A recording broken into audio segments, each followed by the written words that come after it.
মাশুকের তালাশে আশিক দেওয়ানা, মাশুকের তালাশে আশিক দেওয়ানা, আশিকের মন মাশুক বিনে বুঝে না, আশিকের মন মাশুক বিনে বুঝে না, সিনাকে বা নাইতে মাওলাকে না নিয়ে যদি বাড়ি যাও জীবনটা বড় বৃথা হয়ে যাবে। ওরে চোখের পানি ছেড়ে আমার মালিকের ডাকো, আমার মালিকের না, মালিকের কুদরত সামনে আমার মালিকের কুদরতের ঘেরান, এই মাওলার আসে একজনের সিনার আগুন আর একজনের সিনায় লাগাও। আল্লাহ এই ময়দানের বরকত আমাকেও দান করেন, আপনার মারিফতের নূর সিনায় দান করেন। আয় আল্লাহ তাআলা দুনিয়ার মোহাব্বত অন্তর থেকে দূর করিয়া। আপনি কি ঘুমান না? খাদিজা বলেন, ইয়া রাসূলুল্লাহ, আমি জানি আপনার মা নাই, আপনার বাবাও নাই। আমি খাদিজা দুইজন স্বামী বিদায়ের পরে আপনার ঘরে আছি। ওরে আপনার মা যদি থাকতেন আপনাকে বাহিরে রেখে ঘুমাইতেন না। আপনার মায়ের আদর পান নাই, বাবার মোহাব্বত আপনি পান নাই। আমি খাদিজা এগুলো মনে করে আমি ঘুমাই না। রহমতের নবী এসে কখন আমার ঘরে এসে ডাক দিবেন। যদি নবী কষ্ট পেয়ে যায় আমি খাদিজার জিন্দেগি বরবাদ হয়ে যাবে। ও আয়েশা, ওই খাদিজার কথা মনে যখন আসে আমি চোখের পানি ধরে রাখতে পারি না। আর একটা কষ্টের কথা যখন আমার মনে হয় আমি চোখের পানি ধরে রাখতে পারি না। কালেমার দাওয়াতের জন্য আমি যখন হেঁটে হেঁটে তায়েফের ময়দানে হাজির, ওই তায়েফের ময়দানে যাইয়া কালেমার দাওয়াত দেওয়ার জন্য হাজির, ওই তায়েফের কাফের বেঈমানেরা বাচ্চাগুলো আমার উপরে যখন ঝাঁপায় পড়লো, লেলিয়ে দিল, তায়েফের ময়দানের কাফেরের বাচ্চাগুলো পাথর মেরে মেরে আমার রক্ত ঝরায়। বৃষ্টির মতো পাথরগুলো আমার শরীরে পড়িয়া রক্ত পড়িয়া আমার জুতা পর্যন্ত আটকাইয়া যায়। একদল বাচ্চা আমাকে পাথর মারে, আর একদল বাচ্চা আমাকে গালি দেয়, হাসি ঠাট্টা করে, আর আমাকে বলে মক্কার পাগল, এখান থেকে ভেগে যাও। আমার কান্না দেখে আমার মাওলাও সহ্য করতে পারেন নাই। আল্লাহ জিবরাইল আমিনকে বলে, যাও যাও, আমার মায়ার নবীর কান্না আমি আল্লাহ বরদাস্ত করতে পারি না রে জিবরাইল। কারণ সব নবী আমার বন্ধু, মুহাম্মদ আমার বন্ধু, ঈসা নবী আমার বন্ধু, ইব্রাহিম আমার বন্ধু, সব আমার বন্ধু। তবে বন্ধুদের মধ্যে আমার মুহাম্মদ বড় আদরের। সমস্ত নবীরা আমি আল্লাহর আশিক, আর আমি আল্লাহ একমাত্র মুহাম্মদের আশিক। আমার মাওলার বড় দয়া, আল্লাহ পাক জিবরাইলের পাঠায় কয়, যাও তায়েফের জমিন উল্টাইয়া দাও। আমার নবীরে যারা কষ্ট দেয় ওদের বাঁচাইয়া রাখিয়া লাভ নাই। আমার আল্লাহ রাডার পেয়ে জিবরাইল এসে বলে, ইয়া রাসূলুল্লাহ, তায়েফের জমিনের মানুষ উল্টায় দেই।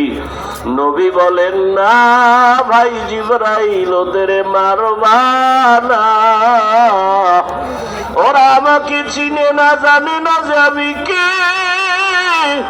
ওরা যদি জানে আমি কেমন ইয়াতীম, আমার মা নাই, বাবা নাই, আমি বড় কষ্টে জীবন কাটাইতেছি, ওদের হেদায়েতের দোয়া করি, ওদেরকে মারিও না।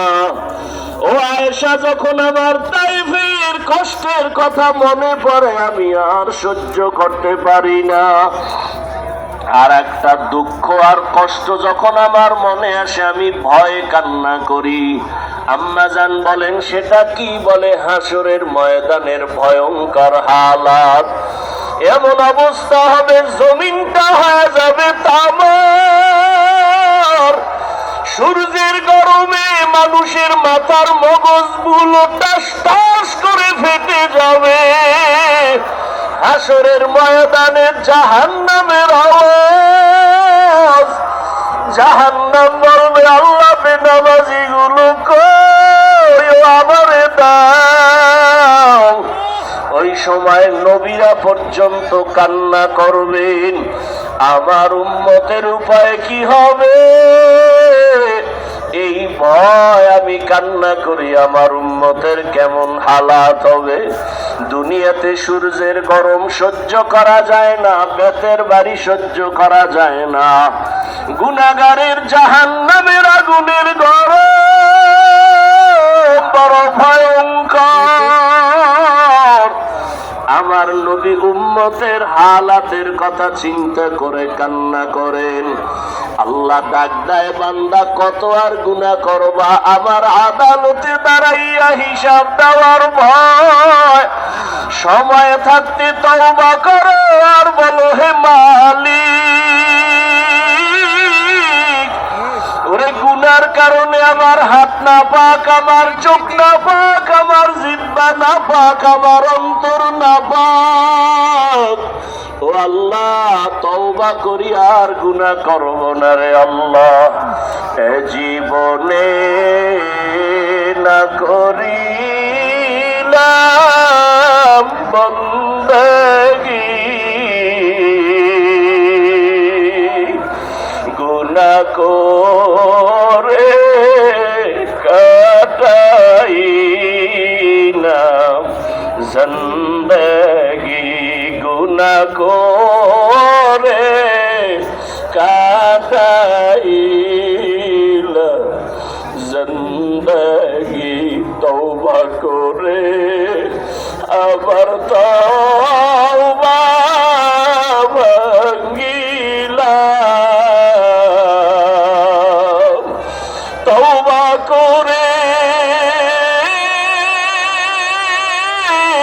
আবার তওবা ভাঙিলাম। অবশেষে খাঁটি তওবা করিলাম, অবশেষে খাঁটি তওবা করিলাম। সকলেরই দরজা হইতে ফিরিয়া সকলেরই দরজা হইতে ফিরিয়া আপনারও দরজায় রইলাম তাকায়া। আপনি যদি মাফ না করেন বান্দারে, আপনি যদি মাফ না করেন আল্লাহরে বলে না আপনার বান্দা যাবে কার দ্বারে